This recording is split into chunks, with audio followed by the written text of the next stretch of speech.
जी, आज की जो पब्लिक मीटिंग थी फ़िलिस्तीन के समर्थन में, न्याय के लिए, शांति के लिए, युद्ध खत्म हो, वहाँ सीज़ फायर हो, इसके लिए मीटिंग हुई थी। और जो डिमांड थे कि भारत सरकार की तरफ से जो हथियार भेजे जा रहे हैं इस नरसंहार में, और इंटरनेशनल जो कानून बोलता है कि अगर आप युद्ध के दौरान सरकार या प्राइवेट कंपनियां भेजती हथियार तो आप उस जेनोसाइड में कंप्लिसिट हो, आप उसमें जिम्मेदार हो, वो भी एक मुद्दा है। तीसरी बात यह है कि 1 साल की ये जो नरसंहार, ये वॉर नहीं है, ये जो नरसंहार है उसमें लाखों, 2 लाख से मिनिमम तो गाजा में नहीं मरे, और अभी लेबनान में भी वही हालात है। तो बड़े पैमाने पे बच्चे, सिविलियंस, औरतें मारी जा रही है, और इजराइल का जो घिनौना चेहरा है वो पूरे दुनिया के सामने आ चुका है। चौथी बात कि 1 साल की जंग के बाद रियलिटी ये है, सच्चाई ये है कि इजराइल ये जंग हार चुका है, और वो उसका फ्रस्ट्रेशन है कि वो जंग के मैदान में आगे नहीं बढ़ पा रहे ज़मीन पे, इसलिए बड़े पैमाने पे हवाई बॉम्बिंग करके वो आम लोगों को मार रहा है। भारत में एक बड़ा आंदोलन अभी खड़ा हो रहा है। ये 7 अक्टूबर को पूरे देश भर में इस किस्म की बैठकें, मीटिंग्स, प्रोटेस्ट हुए हैं, बहुत प्रॉब्लम्स के बावजूद भी, मगर अभी भारत में एक आंदोलन पैलेस्टाइन के पक्ष में खड़ा हो रहा है, और उस प्रक्रिया को, उस पूरे संघर्ष को हम भारत में आगे बढ़ाएंगे और पैलेस्टाइन के साथ खड़े रहेंगे। आखिरी बात उसमें कि ये पूरी दुनिया भी एक विश्व युद्ध की तरफ, ये तीसरे विश्व युद्ध की चौखट पे तरफ आगे बढ़ रहा है। हमको भारत को उस युद्ध से बचाना है। भारत में वो एक बड़ा आतंकवादी हमला करवा देंगे और उसके बाद गोदी मीडिया ये पूरे देश को लेके जाएगी। तो अभी से हम, जैसे पुलवामा का हुआ और 9/11 WTC हुआ, वैसे एक फेक आतंकवादी हमला करवाया जाएगा और बाद में भारत को भी इस जंग में लेके जाएंगे। तो भारत की जनता को हम लोग अभी से आह्वान कर रहे हैं, और पैलेस्टाइन के लिए जो संघर्ष है वो जारी रहेगा। आज गजा में इसराइल के जरिए जो नरसंहार हो रहा है, जो कत्लेआम हो रहा है, उसको 1 साल मुकम्मल हो गया है। तो आज की ये पब्लिक मीटिंग हमने इसलिए रखी थी कि हमारे फ़लस्तीनी भाइयों के साथ, हम उनके साथ खड़े हैं, पूरी जनता खड़ी, पूरी दुनिया की जनता खड़ी, इसलिए रखा गया था। और लोगों को मोबिलाइज करना है कि जब भी जुल्म करेगा उसके लिए आपको खड़ा होना है। 1 साल हो गया, निहत्थे गजा के लोग, हमास के लोग लड़ाई लड़ रहे हैं, और इसराइल उनका कुछ नहीं बिगाड़ सका। आज भी वो खड़े हैं, और आज नहीं तो कल जालिम घुटने टेकेगा, इसराइल की हार होगी। और हम पूरी तरह कोशिश कर रहे हैं कि पूरे भारत में सड़कों पर उतरेंगे, और हमारी सरकार जिन कंपनियों को इजाज़त दे रही है तो इसराइल को हथियार भेज रहे हैं, उन पर बैन लगाने की हम मांग कर रहे हैं, और उसके लिए सड़कों पर जरूर उतरेंगे। फिलिस्तीन में जो बिल फ्री के बारे में कुछ आप पब्लिक कॉन्फ्रेंस मीटिंग रखे लिए, उसमें आप क्या कहना चाहते हैं आप? इसमें हम हमारा मुल्क जिन सिद्धांतों पे बना है, मानवता, अहिंसा और विश्व प्रेम, उसके विपरीत जो घटनाएं घट रही है उसके खिलाफ हमारा असंतोष और हमारा एतराज़ जताने के लिए आज यहाँ आए हैं। बापू ने हमेशा ये कहा था कि जहाँ भी किसी के ऊपर ज्यादती हो रही हो, जहाँ भी किसी के ऊपर अत्याचार हो रहा हो, वहाँ हमने गुहार लगानी चाहिए। और आज जो यहाँ शिवाजी मंदिर से हमने कार्यक्रम किया, वो उसी परंपरा को चलाना है कि हम चुप नहीं बैठेंगे। हमारे जहाँ जहाँ मानवता का कत्ल किया जाए तो निषेध तो दर्ज करना ही चाहिए, ताकि ये एक बात लोगों को पता चले कि इस चीज को चुपचाप सहने वाले लोग नहीं है सब। और उसमें जो कहते हैं कि चलो, तो उसके बारे में जो बोले जा रहे हैं, देखिए, हमारे स्वतंत्रता सेनानियों को भी टेररिस्ट कहा जाता था एक जमाने में। स्वतंत्रता की लड़ाई हमारे सबका अधिकार है, मानव जात का अधिकार है कि वो गुलामी में ना जिए। अमेरिका में भी जब गुलाम रखे जाते थे तो उसके खिलाफ लड़ाई लड़ी और उस प्रथा को बंद किया। तो गुलामी जुल्म है, स्वतंत्रता, आज़ादी जुल्म नहीं है। तो ये कहना कि फला फला टेररिस्ट है, तो जब सरकार दमन करती है, जब सरकार कानून अपने हाथ में लेकर नागरिकों को बुलडोजर का टेरर करती है, तो वो सरकार टेररिस्ट हो जाती है और उस सरकार के खिलाफ लड़ना वो हमारा कर्तव्य होगा। इजराइल जो फलस्तीनी बच्चों और मासूम औरतें बच्चों के लिए जो कर रहा है वो बहुत गलत बात है। ये पूरी दुनिया के अंदर इसके खिलाफ आवाज उठानी चाहिए। किताब सादा रहेगी कब तक, कभी तो आगाज़ बाब होगा। जिन्होंने बस्ती उजाड़ डाली, कभी तो इनका हिसाब होगा। यहाँ से, इस मंच से हम यही कहना चाहते हैं कि फ़लस्तीन में जो जुल्म और सितम की इंतहा हो गई है, एज अ मदर मेरा दिल खून के आंसू रोता है जब मैं अगर कोई पिक्चर देखती हूँ ना, और मैं देखती हूँ, पूरा देखती हूँ, और मैं महसूस करती हूँ वो दर्द जो वहाँ की माएँ महसूस कर रही होंगी आज। ऐसे पिक्चर, ऐसी फोटोज, लहू लहान बच्चे, हमारे बच्चों को छोटा सा कट लग जाए ना तो हम उछल जाते हैं, अरे ये क्या हो गया। वो बच्चे फट रहे हैं, कट रहे हैं, जिन्हें देखकर बर्दाश्त नहीं होता, लेकिन हमें बर्दाश्त करना पड़ रहा है। तो हमारी यही सबसे दरख्वास्त है कि प्लीज स्पीक, इस जुल्म के खिलाफ बोलिए। जिन्हें ताकत है ना वो बोलिए, आपकी आवाज सुनी जाए, ताकि गूंगे बहरे बन के मत जिए। प्लीज 1946 ये देखिए, इसलिए कि 1917 से इन्होंने फिलिस्तीन में जाना शुरू कर दिया था, जमीनें खरीदनी शुरू कर दी थी, तो थोड़ा थोड़ा बढ़ने लगे। और 1946 का आप नक्शा देखेंगे तो 93% फिलिस्तीनी थे और ओनली 7% यहूदी, उससे भी कम थे, यहूदी और क्रिश्चियन मिला के। उसके बाद 1947 में यूएन पार्टीशन प्लान आता है। 1947 यूएन पार्टीशन प्लान, 46 में यह हालत है फिलिस्तीन की, 46 में। और यूएन चूंकि इस पूरे षड्यंत्र में शामिल है, इसराइल को एक नाजायज स्टेट बनाने में यूएन का पूरी तरह रोल है। आप ये देखिए 1946 में यह हाल है, और जो पार्टीशन प्लान है यूएन का वो देखिए 50% से भी कम कर दिया, 46% पे ले आया। ये देखिए, ये जो ग्रीन है कलर, ग्रीन कलर, ये ओरिजिनल फिलिस्तीन के लोगों का है, और जो इसमें व्हाइट कलर है ये ज़ायनिस्टों का, यहूदियों का, ज्यूज का है। तो आप देखिए 1917 कंप्लीट उनका, 1946 में 93%, यूएन प्लान 1947 46%। उसके बाद 1967 में जंग होती है और घट जाता है। ये बम्बे में 6वीं या 7वीं हमारी पब्लिक मीटिंग हो रही है, जब से 7 अक्टूबर, और उसके पहले भी हम लोग तो करते हैं।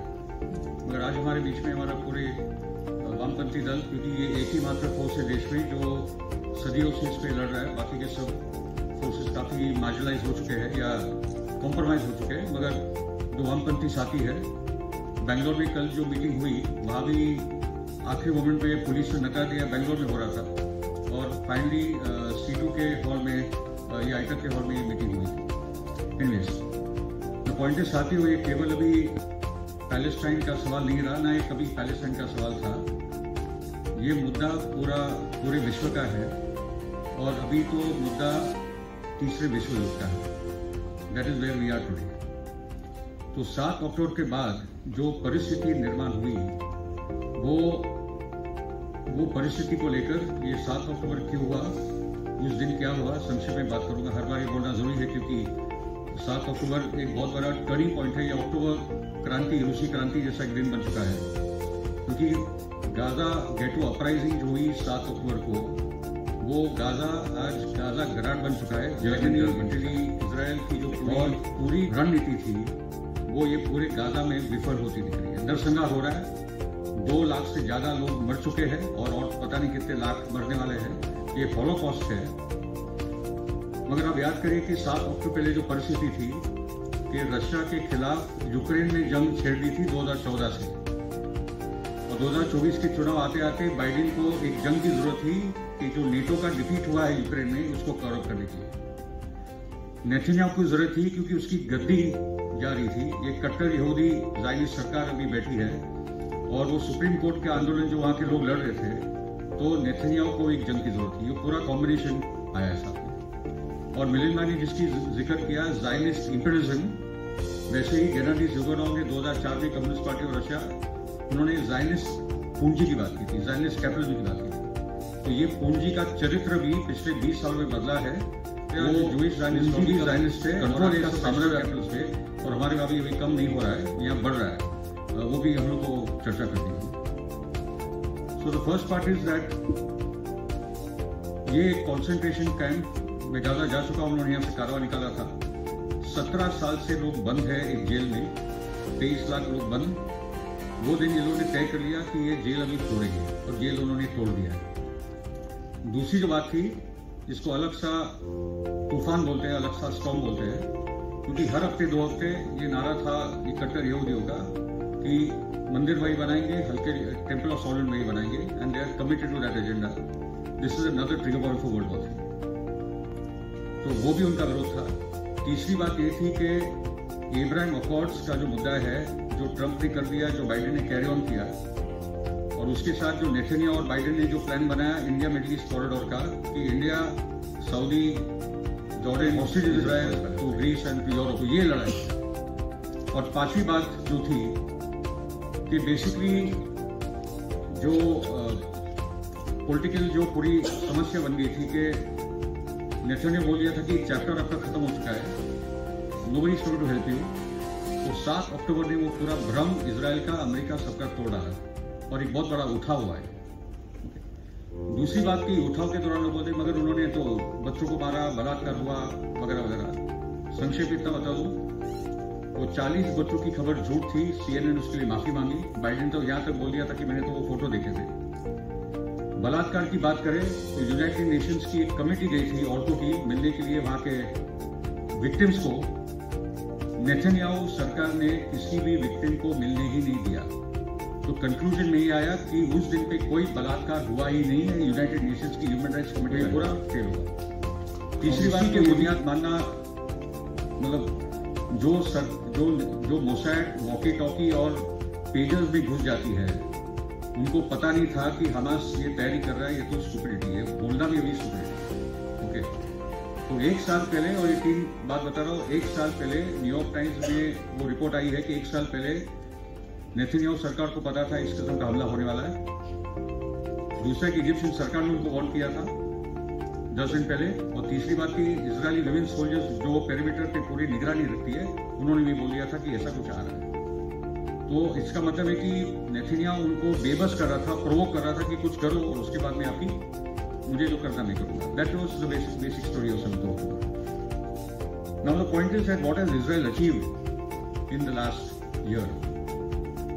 इजराइल का अचीवमेंट ये है कि इजराइल का जो समर्थन था वेस्टर्न वर्ल्ड में, वो गिरते गिरते, मतलब इट इज वगैरह वगैरह को भी मैंने कभी सोशल इजराइल के लिए जो वेस्टर्न वर्ल्ड में जो सपोर्ट था वो बहुत फास्ट किस्म, it is falling at a very fast pace.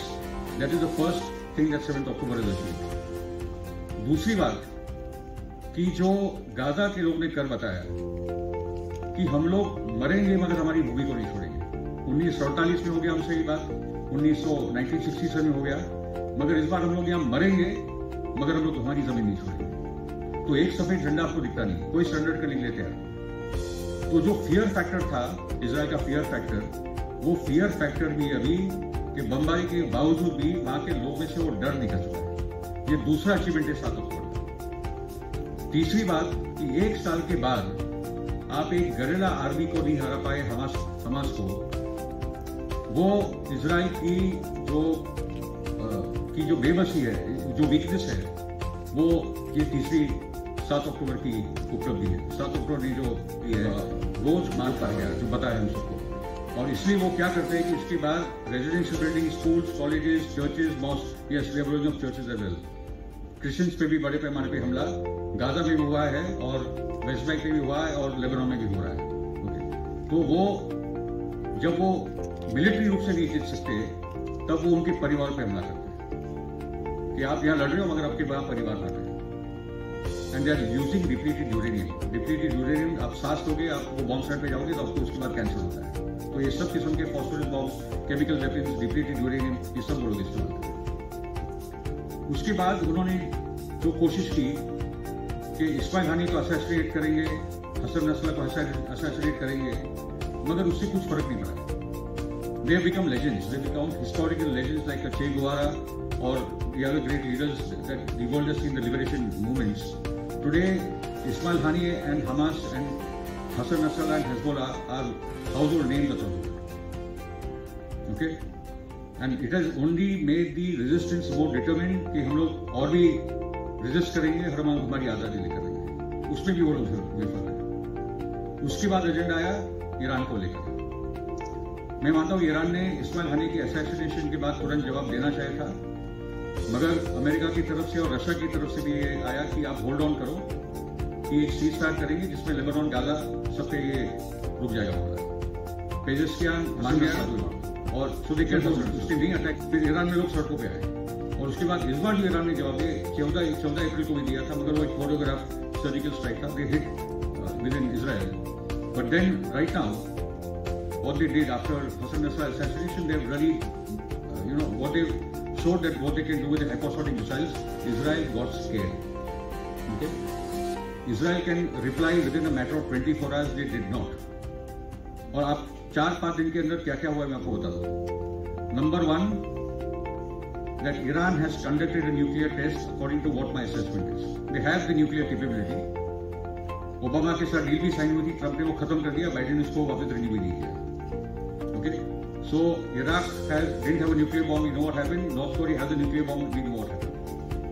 So within the parliament, ये बातचीत चालू ईरान ने कि they are threatening us with wiping us with nuclear bombs. We need a deterrent. जैसे 2 दिन पहले रिक्टर स्केल पे जो आती है न्यूक्लियर का एक एनालिसिस आया है। दूसरा जो हुआ कि रशिया ने कहा कि Putin and Pezeshkian are meeting in Turkmenistan on the 11th of October. Russia has got Iran's back.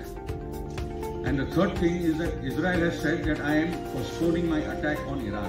ये बहुत बड़ी बात है, क्योंकि ईरान ने सीधा बोल दिया, देखो आप एक छोटे मुल्क हो, आपके पास 6 पावर प्लांट्स है, 2 डिसैलिनेशन प्लांट्स है, 2 गैस के एक दरिया में है, एक आपके लैंड पे है, ये आधे घंटे के अंदर हमारी 500 मिसाइल आपको खत्म कर देगी।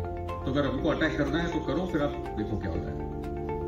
तो then that's where Russia, because Netanyahu, Smotrich, Ben Gvir, ये जो सरकार है कट्टर यहूदी थी, और मैं कट्टर यहूदी इसलिए बोल रहा हूँ कि मैं कट्टर मुस्लिम, कट्टर क्रिश्चियन, कट्टर हिंदू बोलता हूँ। ये जूइश स्टेट है, सेल्फ डिक्लेयर्ड जूइश स्टेट है, तो let us call it for what it is. और गांधी जी ने तो यहूदी आतंकवाद की और पीस का भी रिश्ता है, मैं तो मानता हूँ कि धर्मांतरवाद का भी रिश्ता है। मैं तो बहुत स्पष्ट हूँ, आईसिस, अलकायदा और ये सब ऐसे ही नहीं आए। So the point is that I started, there is of course the Jewish Zionist matter, but there is also a Jewish problem in terms of their interpretation and their weaponization of Old Testament. That is another topic we'll take on sometime later. Now, the point comes that Meralda referred to the solution part. Because the Jewish Zionists were always committed to the Greater Israel project. And the Greater Israel project is about Israel from the Nile to the Euphrates. This is on the wall of their entrance to the parliament. उनका जो Knesset है उसकी entrance पे लिखा है। और अभी तो बहुत सारे इजराइल सोल्जर्स अपने जो आर्म बैंड्स है उस पे वो ग्रेट इजराइल लेकर ही लड़ रहे हैं। उनका तो एजेंडा एक्सपेंशन का है। द पॉइंट इज ये जब बंटवारा हो रहा था, भारत ने इसका भी विरोध किया था, क्योंकि हम भुगत चुके थे, हम देख रहे थे कि बंटवारे का क्या मतलब होता है, बदले ने वो वांटेड है, जायंट्स ने वो वांटेड है। तो अभी ये बात है कि इंक्लूडिंग दी हमास, 2017 में हमास ने 2 स्टेट सॉल्यूशन की बात कर ली थी, we are willing to accept the 1967 model. और ये 2 स्टेट सॉल्यूशन है क्या? एक आजादी का आंदोलन 78% अपनी जमीन दे देता है जो 48 में चली गई थी, और बाद में बोलता है कि जो 22% 67 का जो लिया है वो हम लोग उसको मंजूरी करने के लिए। इतनी उससे बड़ा कॉम्प्रोमाइज को आजादी का आंदोलन कर ही नहीं सकता, ना किया है शायद, मगर कर लिया था। ओके, तो ये 2 स्टेट सॉल्यूशन को हमास ने 2017 में एक्सेप्ट किया। रहा है कि रिकॉर्डिंग 2023 आप गाजा का सीज फायर करो, हम कल बॉम्बिंग बंद करेंगे। मगर साउथ लेबनान के लोग, पूरे लेबनान के लोग आज पैलेस्टाइन को डिफेंड करने के लोग बन गए। और जो शहादत, मतलब मैंने तो ये 2010 में बोल दिया था कि what we are witnessing in Gaza is what we know about Karbala. Gaza is today's Karbala. सभी मैंने तो उसको एक अच्छा भाषण में दे दिया था। So the point is कि जो starvation levels है, the kind of mass murder that is going on, there was a conference of Sunni, Shia and Christians in Karbala, which Tushar Bhai and we have attended a couple of times, where they bring about this connection. Okay. Now the last part I'll come to,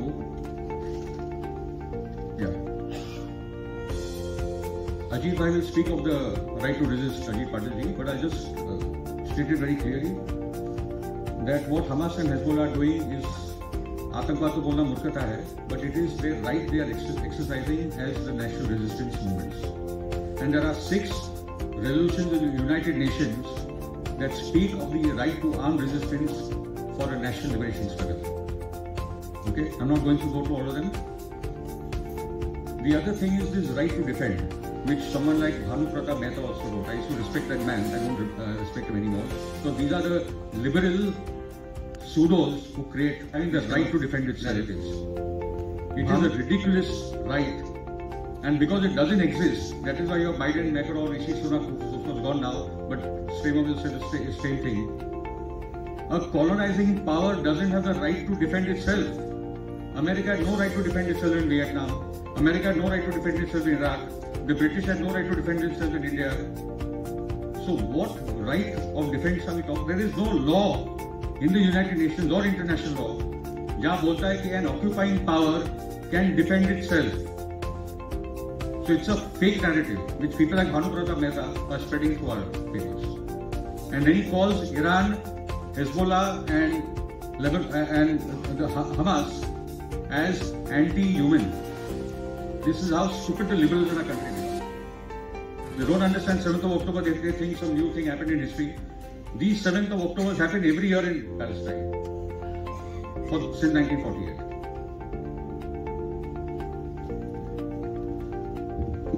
And now I'll come to this part about the changing world. Russia had to do what it did. The desperation of the Western, and Russia has taught them a lesson. And what's going to happen in BRICS, जो भी BRICS में होने वाला है, कि de-dollarization का agenda आगे बढ़ रहा है, जो sovereign trading currencies, जो ब्रिक्स की यूनिट करेंसी निकलेगी, स्विफ्ट का बैंकिंग काउंटर निकलेगा, ये सब जो होने वाला है अक्टूबर के महीने में, इससे वेस्टर्न पावर्स और भी संकट में जाने वाले और the global south is rising.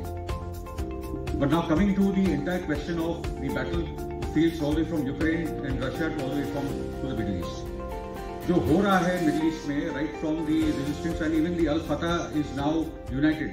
फतह, PFLP, the leftist forces, be it in Palestine or in Lebanon. में जब लेबनान में हम लोग जब वॉर के दौरान गए थे 2006, तो ज्यादा पता नहीं था हेजबोला के बारे में, वो नाम से भी थोड़ा टेंशन था, army of God and all that. तो we went and met the communist party chief Seema Mustafa, परवीर पुटकास, कमल मित्र चढ़ो, हम लोग सब वॉर के दौरान गए थे. हमारी बॉम्बे की विजय चौहान जी भी आई थी. तो we went and met the communist party chief हो गए. What is your understanding, how do you analyse Nasrallah? उन्होंने कहा कि Hassan Nasrallah is a Che Guevara with a turban. That's what he is. Okay, so the left is the socialist, the nationalist, secular theology in Lebanon, we discuss Christian liberation theology, मगर हम लोगों ने कभी Islamic liberation theology, Hindu liberation theology की बात नहीं. This is also part of our colonised western mindset, where we can't talk about liberation theology in other context. So the axis of resistance and all the way to Russia, China and including North Korea, this is where the entire global balance of power is turning. Africa में niger, Burkina Faso, माली, Senegal अभी France के चुंगल से निकल चुके हैं. Venezuela लड़ रहा है, ब्राजील तो बड़ी ताकत है, Bolivia. So there is a global balance of power that is now turning around. In that context, as I said, Gaza is the Gaza grand. Palestine lies at the vanguard of the global freedom movement, and that is the fulcrum of the resistance to imperialism. Those people are paying a very high price. The kind of price they are paying is unbelievable. 23 lakh में से अगर 2 लाख से ज्यादा लोग मर चुके हैं, तो आपकी 8% जनता मर चुकी है. That is very high. आखिर में इतना कहूंगा कि जो गुड न्यूज मैं देना चाहता हूँ, जर्मनी ज़ायनिस्ट कंट्रोल है, मगर वहां 4000 धरती मौत हो चुकी खड़ी है। जो 7 अक्टूबर का कॉल वामपंथी दलों ने और विमेन्स ऑर्गेनाइजेशन और हम जैसे लोगों ने दिया, इस बार भारत के सभी शहरों में धरने प्रदर्शन हुए 7 अक्टूबर को। We need to build on that. उसके साथ साथियों की कल संयुक्त किसान मोर्चा की मीटिंग थी गांधी भवन बैंगलोर में, रेजोल्यूशन निकाले पूरे Samyukt Kisan Morcha. Things are turning around in this country and I think what we in Bombay, जो हम लोग ने लगातार मुंबई शहर में हम लोग करते गए काम, अभी उसको बढ़ाना, आजाद मैदान में धरना करना, 10,000 लोगों को वहां जमा करना, अभी वो कर चुका है। ये मीटिंग भी करनी आसान नहीं थी। आज भी पुलिस का सब लेटर ले लिया था, पुलिस बाद में आके बैठा दिया, तुम बैठो, ये मीटिंग क्यों हो रही है, पोस्टपोन करो, हम लोग बोले कुछ होने वाला नहीं है।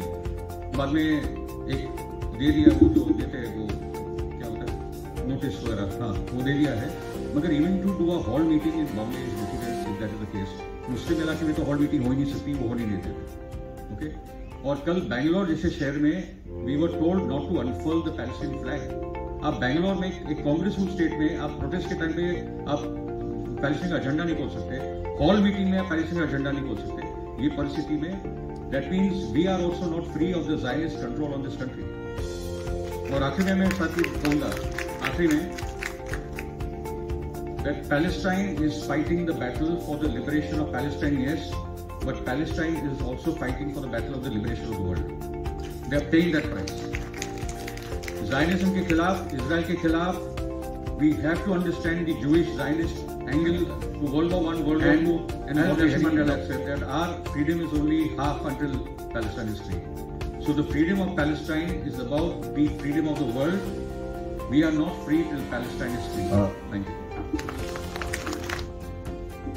वेगवेगळे वक्ते वेगवेगळ्या मुद्द्यांवर बोलणार आहे, त्यामुळे मी काही मुद्द्यांवरच भर देणार आहे। सर्वप्रथम आजची ही सभा ही त्या ठिकाणी पहिली मागणी आपण केली पाहिजे की हे जो मानव संहार चाललाय, नेतन्याहू आणि झॉयनिस्ट जी सरकार आहे त्यांनी भयानक कार्पेट बॉम्बिंग सुरू केलेलं आहे, लाखो मुलांना त्या ठिकाणी मारलेलं आहे आणि ते मारून त्या ठिकाणी गाजा आहे आणि त्या ठिकाणी जमीन संबंध सपाट करण्याचा प्रयत्न चाललेला आहे आणि त्याच्याबरोबर त्यांनी लेबनॉनमध्ये सुद्धा युद्धखोरी चालून आक्रमण केलेलं आहे आणि ही संबंध युद्धखोर जी नीती आहे ज्याला अमेरिका पाठिंबा देते आणि साम्राज्यवादी युद्धखोर नीती जगांवर जो परिणाम करत आहे ते युद्ध सर्वप्रथम थांबावं ही मागणी करण्यासाठी आपण ही मीटिंग घेतलेली आहे। दुसरा असा मुद्दा आहे की या ठिकाणी जे प्रचार केला जातो दहशतवाद दहशतवाद म्हणून, पण सगळ्यात दहशतवादी कोण असेल तर नेतन्याहू आहे आणि इस्रायलचं सरकार आहे आणि ते आफ्रिकेमध्ये असलेल्या कोर्टाने त्याच्याबद्दल निवाडा दिलेला आहे आणि त्यामुळे त्याला अटक करा आणि सजा द्या, या मागणीसाठी मीटिंग आहे। इस्रायल आणि त्या ठिकाणी पॅलेस्टाईन करते आणि या सभेकरता हजर असलेले वेळात वेळ काढून आलेले आपण सर्वजण, असं एक म्हटलं जातं की 7 ऑक्टोबरला काहीतरी सुरुवात झाली आणि त्याच्यानंतरच हे सगळं घडत गेलंय, तर तसं काय नाहीये। एक गाणं मला आठवतं, We didn't start the fire. It was always burning. ते सुरुवात कधी झाली? सुरुवात जसं यांनी सांगितलं की बाल्फोर डिक्लेरेशन मुळे झाली। पहिल्या महायुद्धात ब्रिटनला जे प्रचंड मोठं कर्ज दिलं गेलं त्याच्यामध्ये फार मोठा वाटा झायनिस्ट ज्यूइश जे फायनान्स कॅपिटल आहे त्याचा होता आणि त्यांनी विरोध केला की आणि त्यांच्या बाजूला भारताचं सरकार हे ठामपणे उभं राहिलं। सर्व जे वसाहतवादी देश आहेत यांच्याकडून तिथून साम्राज्यवाद हटला पाहिजे, यांना स्वातंत्र्य मिळालं पाहिजे आणि अशा तऱ्हेने ही आपल्या परराष्ट्र धोरणाची एक अत्यंत महत्वाचा असा पैलू होता। दक्षिण आफ्रिकेमध्ये नेल्सन मंडेला आणि त्यांच्यासोबतचे अनेक योद्धे अनेक वर्ष जेलमध्ये. नेल्सन मंडेला आपल्याला माहिती आहे 27 वर्ष अखंडपणे जेलमध्ये होते. एकटे नाही, अहमद कथराडा आफ्रिकन नॅशनल काँग्रेसचे नेते, पण दक्षिण आफ्रिकेच्या कम्युनिस्ट पक्षाचे सुद्धा नेते. आपल्यापैकी अनेकांना हे माहिती असेल. हमारे देश की जनता के बीच और उन बातों को हमारे देश की जनता को समझाएंगे. तो पहली बात तो यह है कि इजराइल की जो स्थापना हुई 14 मई 1948, उस दिन से लेकर एक बात बिल्कुल स्पष्ट है कि इजराइल के अंदर, मतलब फिलिस्तीन के अंदर, उस प्रदेश में, उस इलाके में एक अंदरूनी इंटरनल कॉलोनियलिज्म, एक अंदरूनी उपनिवेशवाद या वसाहतवाद की व्यवस्था उस दिन से लागू हुई और उस दिन से चलती आ रही है, आज तक भी चलती है. लगातार जो बात की जा रही है कि अभी कुछ बंधक बनाए गए हमास के लोगों के द्वारा, लेकिन फिलिस्तीनी लोगों को लगातार इन तमाम सालों में लगातार एडमिनिस्ट्रेटिव डिटेनीज के नाम पर, यानी प्रशासकीय बंधक बनाए गए, उनको ऐसे बोलते हुए उनको बिना कोई मुकदमे के जेलों में ठूस डालना, उनके लिए कोई सुनवाई नहीं. ये तमाम व्यवस्था हमने इतने कई सालों से देखी. साथ साथ अभी मिराज भाई ने बताया हम कि उनका इलाका कैसे संकुचित हो.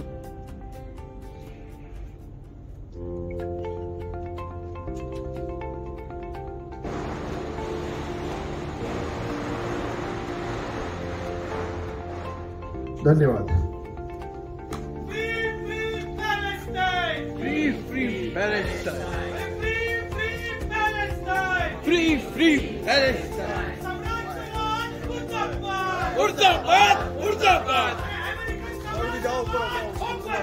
वो बर्बाद, वो बर्बाद, मुर्दाबाद, मुर्दाबाद, वो बर्बाद, वो बर्बाद, मुर्दाबाद, मुर्दाबाद, मुर्दाबाद, मुर्दाबाद, जिंदाबाद, जिंदाबाद, जिंदाबाद, जिंदाबाद, जिंदाबाद, जिंदाबाद,